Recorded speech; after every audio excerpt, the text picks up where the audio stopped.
right, we have got the 2019 BREAM Angler of the Year, Tristan Taylor, with us today. And Tristan, like the rest of us, mate, what are you doing home on a weekday and a weeknight?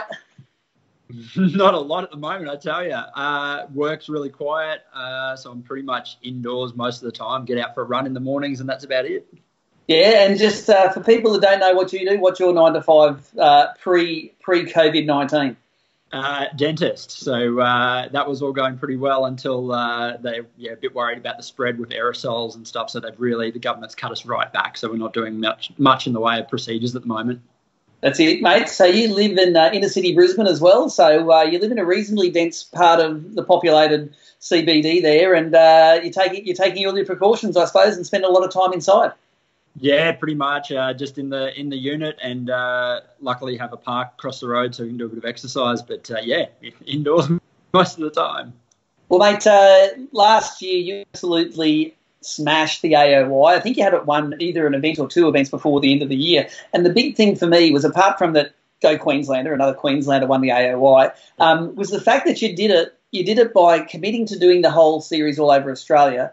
But you dead set you could have done it with a lure box the size of a big matchbox. You did it not using a big variety of lures, just being really good with the lures you had.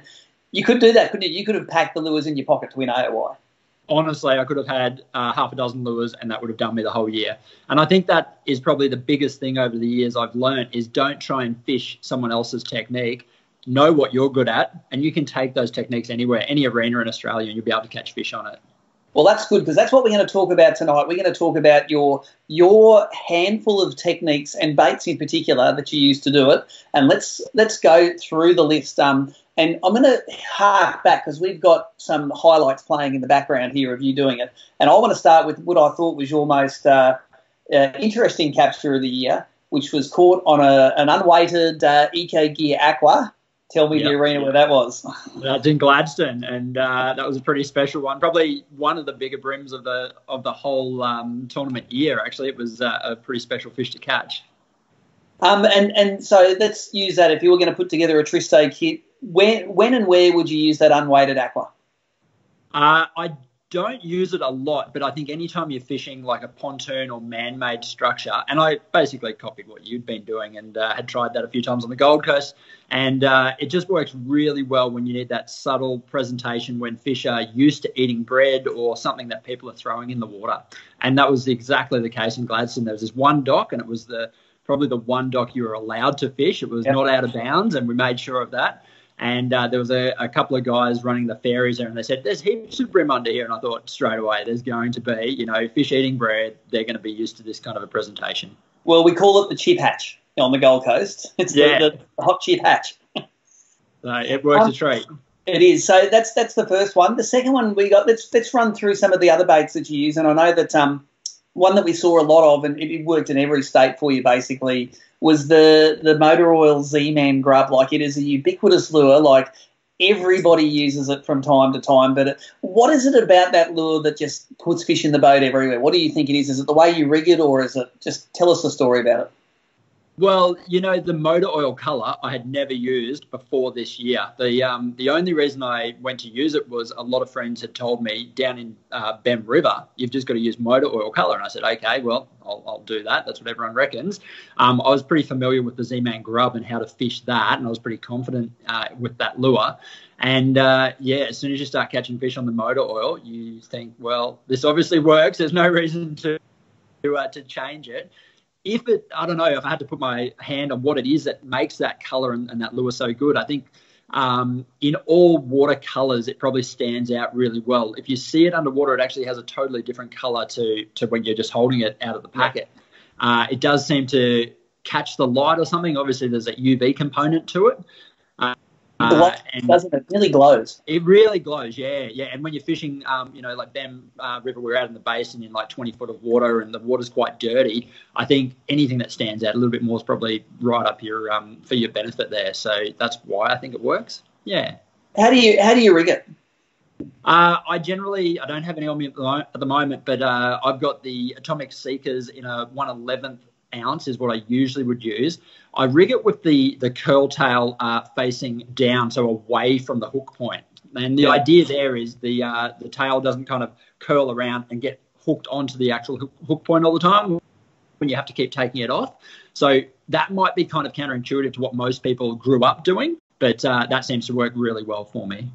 Yeah, it's interesting. I remember once the very first tournament I won on a Z-Man grub, I put a photo of it on social media, and everyone told me that I rigged it up wrong. And I go, you know what? I never actually think about which way the tail went. But then someone came on and said, mate, he won the tournament. It wasn't that wrong. It was all right. But apparently there is a way to do it. And if you like that curl going away from the hook, then there's some good logic in that, mate. That's the best reason I've heard so far. Let's move on to the hard bodies, because you've really cut your teeth in Moreton Bay throwing hard bodies at rugged structure. Show me the favourite, mate. Where is it? This lure, the Atomic Crank 38, this is the deep diving version. I've been using that since probably the 2008 BREAM Grand Final, which was on the Gold Coast as well, and it's won me more money than any other lure in the box. And you can use it everywhere. You know, that's an all-round black brim, yellowfin, pikey brim lure. It just works. Now, if it's your first time using one of these lures, tell us through how you would fish that bait. And firstly, I'll preempt it by saying throw it where you think you're not going to get it back. And Mick Starkey likes that because people don't often do. Like, you don't often come back with all of them you started with, but that's a part of the equation, isn't it? That's exactly it, yeah. So I like to use them anywhere, shallow water, rubbly reef, maybe a bit of broken weed on the bottom. It's a pretty simple lure, to be honest. You cast it as far as you can. That's probably the first tip. Get it away from the boat. I think getting even an extra metre out of your cast will really make a difference, because it's all about probability. The more time you can spend in that strike zone away from the boat, that's when you'll catch the fish usually. And I just do like a medium retrieve, just slow roll. Nothing, no jerks, no pauses or anything like that. This is for yellowfin brim. And if I get a hit, I'll just keep rolling that lure and just feeling the bottom. It usually is hitting into the bottom. I like to be in probably under 4 foot of water, the boat that is. And, they usually will hit it a few times and then clunk. They'll just load up. So I tend not to stop it. If I feel a hit, I don't pause it or anything. I just keep rolling it and they'll keep chasing it. Now, that's for the yellowfins. Do you have a different technique for the blacks? The first time I used it on the blacks was down in Tassie a few years ago. I think I came second to you at St Helens, actually, and I was out on the reef just from the start line. I had the mid-depth version, so that little guy with the shallower bib, and I did put a little bit of sticky weight under its belly just to try and suspend it a little bit more. And what I did there, cast it out again as far as you can, and I'm just rolling it, but I just stop it, and for 2 or 3 seconds at a time, and then I just keep rolling, stop it, roll it, stop it. And they tend to always hit it on the pause, but the trick down there, which I found, and I've only been there twice before in the past, but I think I've done reasonably well when I go to Tassie, they will hit it, and if they don't hook up immediately, you just don't move the lure. If you get a little pluck or a little tick, you just leave it sit there, and then within about 2 or 3 seconds, bam, it just hooks up. Whereas if you keep rolling it, they kind of, black brim, I don't know, they maybe look at it and go, whoa, hold up, that's moving, I don't like it anymore. That's right. And as a Queenslander, I suppose through the year you fished, half of them were black brim events last year, half were yellowfin events. You nearly mentally have to remember what you're fishing for, because as a Queenslander, I find it's hard to, blacks, you've got to stop it. Yellowfins don't stop it, and vice versa for the guys down south. So I think I think by fishing all over Australia, you tend to learn little tricks like that, don't you? You definitely do, yeah. And, reading the results from events in the past and little tips like that come up all the time. And if you can kind of, keep a few of those in the back of your brain, then, use them when you're down in these other arenas. Yeah, awesome. Now, when we were talking before the show, you were showing me that there was one of the Atomic, a more slender jerkbait style lure that you use as well. It's called the Shiner, I think. Yeah, that's the Atomic Shiner there. So that's actually in Tim's prawn colour, named after your brother, actually. And I love that colour, actually. It's a really, really good one. It's a suspending jerkbait. It probably slow floats, I would say, in the salt water, to be honest. But yeah, it's a really good lure around any pontoons or structure that you want to kind of jerk it around and get it in underneath those pontoons. And also, just if you want something that's going to suspend a little bit better than what the cranks will do, I'll cast that. And that's when I might just impart a little bit of a jerky action coming out from a snag or out from a rock bar or something like that. Awesome, mate. Now that nearly encapsulates the lures that you won AOY on last year. Just run us through a little bit about tackle, and in particular, I want to know, when do you make the choice to fish straight through fluorocarbon, and when do you do the braid and leader thing? Because I know that you will often try both of them. No, you know what? I've never fished straight through fluorocarbon in my life. Really? I tried it, I reckon, Stevie Eldred, mate. Stevie Eldred likes his 3 pounds straight through. Yeah, right. No, I've never fished straight through. Maybe once ever down at St George's Basin. I think I fished it one time. I just never really liked it, and braid and a leader option for me has always worked everywhere I go, and I've never really seen the need to change that. So sometimes I'll use a longer leader sometimes, depending if the fish are really shy and I'm using 3 or 2 pound leader, I'll lengthen that out to like 4 to 6 meters of leader. But generally, it's 6 foot of probably 6 to 8 pound leader, and that's me everywhere I go. Yep. So no finesse involved in many of your fishing spots, mate.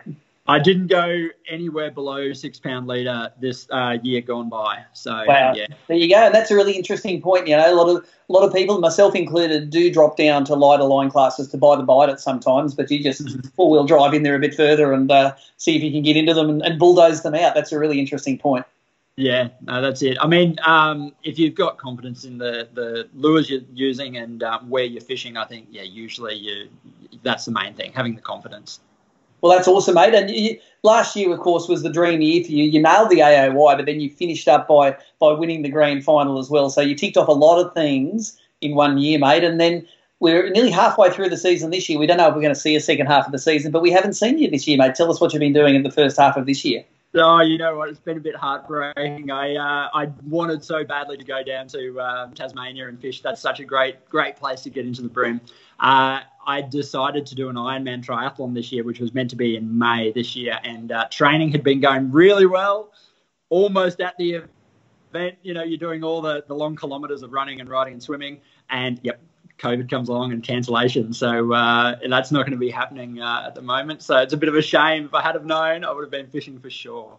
That's right. If you had known, it would have been heaps more pies and Tasmania trips. That's it, exactly. Pies in Tassie, that's what you want.